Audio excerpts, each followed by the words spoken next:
मेरे कान्हा जी को मैं अपने छोटे भाई के रूप में बचता हूँ। उनके साथ बातें करना, मस्ती करना, आनंद करना मुझे बहुत अच्छा लगता है। दिवाली तो खुशियाँ मनाने और बांटने का नाम है, लेकिन इस दिवाली इन ट्रोलर्स और यूट्यूबर्स ने मेरी खुशियाँ छीन ली।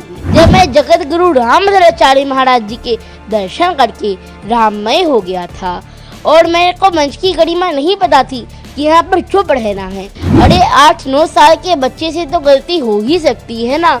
और तब जगत गुरु रामचंद्राचार्य महाराज जी ने मुझे मंच से उतारने को कहा और मुझे डांटा भी। मेरे कान्हा जी को मैं अपने छोटे भाई के रूप में बचता हूँ। उनके साथ बातें करना, मस्ती करना, आनंद करना मुझे बहुत अच्छा लगता है। इस दिवाली किस तरीके से अभिनव मना रहे हैं? क्योंकि जिस तरीके से आपने कहा धमकियां मिले, डर भी होगा, किस तरीके से दिवाली मना रहे हैं? पिछले दिवाली में बहुत खुश था क्योंकि राम जी ने मुझे अपने घर बुलाया था।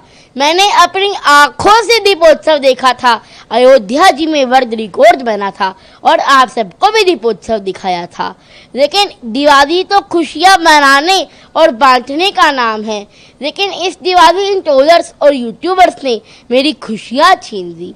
पर कोई बात नहीं, आप सबको दिवाली की हार्दिक शुभकामनाएं और इन सब यूट्यूबर्स और ट्रोलर्स को भी हैप्पी दिवाली। रामभद्राचार्य जी के कार्यक्रम की वीडियो लगातार वायरल हो रही है। इसमें महाराज जी आपको डांटते हुए नजर आ रहे हैं। उन्होंने मंच से उतारने के लिए भी आपको कहा है। क्या पूरा ये वाकया था, कब की घटना थी?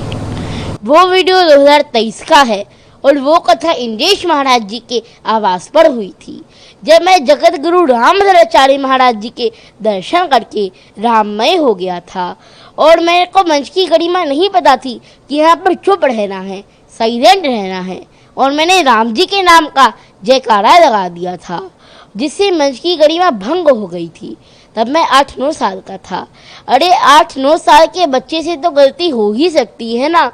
और तब जगत गुरु रामचंद्राचार्य महाराज जी ने मुझे मंच से उतारने को कहा और मुझे डांटा भी। लेकिन ये किसी ने नहीं डाला कि जगत गुरु रामचंद्राचार्य महाराज जी ने उसके बाद मुझे अपने रूम में भी बुलाया था। अरे बाल अवस्था में तो गलती हो ही सकती है ना। हनुमान जी भी लपक पड़े थे सूरज को खाने के लिए, बाल अवस्था थी। महाराज जी ने आपको मूर्ख भी बताया। उन्होंने कहा ये नादान मूर्ख है, बालक। किस तरीके से देखते हैं इस बयान को? देखिए, उन्होंने मुझे मूर्ख कहा। मेरे को तो बहुत गर्व है कि इतने बड़े महाराज जी ने मुझे मूर्ख के रूप में आशीर्वाद स्वरूप ही मैंने पाया। अरे महाराज जी की डांट में तो आशीर्वाद छिपा हुआ होता है, प्रेम छिपा हुआ होता है। महर्षि वृद्धराज जी को भी तो उनके गुरु ने मूर्ख कहा था। तो बाल अवस्था में तो गलती हो ही सकती है।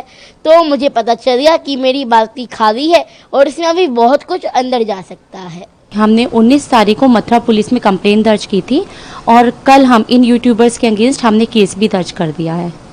कल हम कोर्ट गए थे और इन यूट्यूबर्स के अगेंस्ट केस दर्ज हो गया।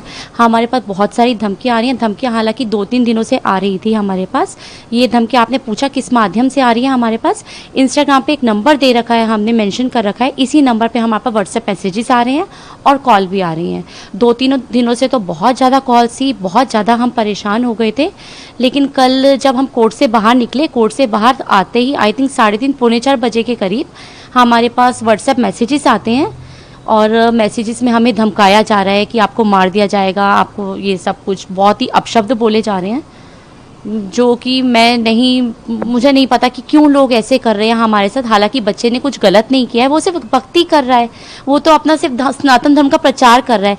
अगर धर्म का प्रचार करने पर ये सज़ा मिलती है क्या? आप खुद बताइए, उसने गलत किया क्या है? क्यों उसे परेशान किया जा रहा है? जो भी यूट्यूबर्स ने, उन्होंने सिर्फ कुछ पैसे कमाने के लिए, उनका क्या उद्देश्य है?